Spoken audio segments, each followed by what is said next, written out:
అందరికీ నమస్కారం. ఈరోజు న్యూస్లో ఒక ప్రధాన అంశాలు మీతో షేర్ చేసుకోవాలని వీడియో చేస్తున్నాను.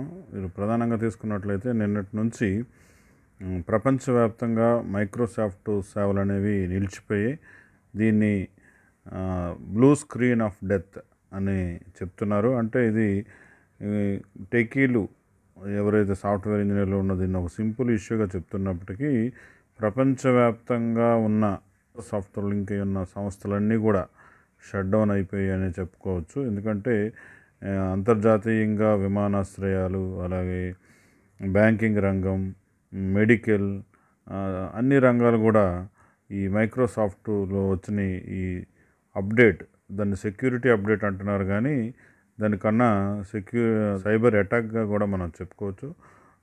ఈ రోజుకి కూడా అంటే 20వ తేదీకి కూడా పరిస్థితి అంత మెరుగైతే అవ్వలేదు. వివరాల్లో కనుక మనం వెళ్ళినట్లయితే క్రౌడ్ స్ట్రైక్ అనే టెక్సాస్ బేస్డ్ సైబర్ సెక్యూరిటీ సంస్థ ఒక అప్డేట్ని రిలీజ్ చేసింది. ఆ అప్డేట్ నిన్న ఏవైతే కంప్యూటర్స్ అందరూ దాన్ని అప్డేట్ చేసుకున్నారో అక్కడ నుంచి పూర్తిగా స్క్రీన్ అనేది బ్లూ స్క్రీన్గా మారిపోయి బ్లూ స్క్రీన్ డెడ్గా అలా పూర్తిగా సర్వీసులన్నీ నిలిచిపోయి ఇది చాలా భవిష్యత్తు ప్రపంచంలో ఉండే యుద్ధాలు ఏ విధంగా ఉంటాయనేది మనం ఒక విధంగా తెలుసుకోవచ్చు. ఎందుకంటే ప్రపంచం అంతా కూడా ఈరోజు ఇంటర్నెట్ మీద ఆధారపడుతుంది. ఇంటర్నెట్ అంతా నిలిచిపోయి లేదా సిస్టమ్స్ అన్నీ నిలిచిపోతే ఎటువంటి పరిస్థితి వస్తుంది అనేది నిన్నటి నుంచి ఈరోజు వరకు ఈ ప్రపంచం ఒకసారి చవి చూసిందని మనం చెప్పుకోవచ్చు.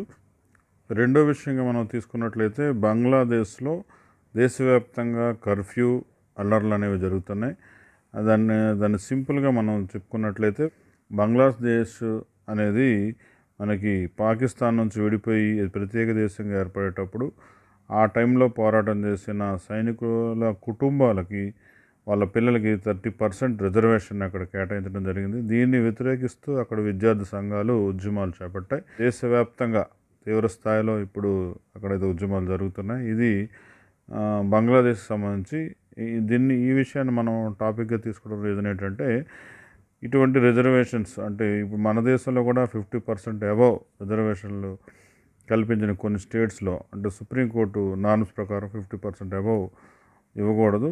ఇలాంటి పరిస్థితులు కొన్ని దగ్గరలో రాజకీయాలు వాళ్ళ ఓటు బ్యాంకింగ్ కోసం చేసే ప్రయత్నాలు ఏ విధంగా దారితీస్తాయి అనేది మనం బంగ్లాదేశ్ ఇష్యూని ఒక శాంపిల్గా తీసుకోవచ్చు. ఇంకా మూడో అంశంగా వెళ్ళినట్లయితే యూపీఎస్సి చీఫ్ అంటే చైర్మన్ మనోజ్ సోని రిజైన్ చేశారు. ఆయన వ్యక్తిగత కారణాల వల్ల రిజైన్ చేస్తున్నట్టు చెప్పినప్పటికీ ఆయనకి 5 years టెన్యూర్ ఉంది. అయినప్పటికీ ఆయన ముందుగా రిజైన్ చేయడం జరిగింది. దీంట్లో చాలా మనం ఈ మధ్య చూస్తున్నాం, నీటు పేపర్లు లీక్ అవ్వడం, దానికి సంబంధించి సుప్రీంకోర్టులో కేసులు అన్న అటువంటి ఆరోపణలు అంటే తప్పుడు సర్టిఫికేట్లతో యూపీఎస్సిలో చేరి ఉద్యోగాలు పొందినవారు, యూపీఎస్సిలో తప్పుడు సర్టిఫికేట్ల ద్వారా ఉద్యోగం పొందేవారన్న ఆరోపణలు ఈ మధ్య పత్రికల్లో చూస్తున్నాం. ఈ సందర్భంలో ఈ నేపథ్యంలో ఈ UPSC chairperson Manoj Soni resign చేయడం అనేది ఒక సంచలనాత్మకమే. ఇదంటే దేశంలో ఏవైతే మనం గొప్ప సంస్థలు అనుకుంటున్నాం లేదా విద్యార్థులు కానీ నిరుద్యోగులు కానీ వీటి మీద ఆధారపడుతున్నాం ఈ పోటీ పరీక్షల్లో, అవి లీక్ అయ్యి అవి అంత దిగజారిపోయి వాటి పరిస్థితులు దిగజారిపోతుందంటే ఇది చాలా భయానకమైన పరిస్థితి. ఇటువంటి పరిస్థితులు దేశ సమగ్రతకి ఇబ్బంది అయ్యే పరిస్థితులు. ప్రభుత్వం దీని మీద దృష్టి పెట్టి ఏదైతే నమ్మకాన్ని కోల్పోకుండా, విద్యార్థుల కష్టాన్ని నమ్మకాన్ని కోల్పోకుండా పారదర్శకంగా నిర్వహించాల్సిన బాధ్యత అయితే ప్రభుత్వం పైన ఉందని చెప్పుకోవచ్చు. ఇది ఈనాటి ప్రధానమైన 3 విషయాలు. సింపుల్గా థ్యాంక్ యూ అనండి. మీ శ్యామ్.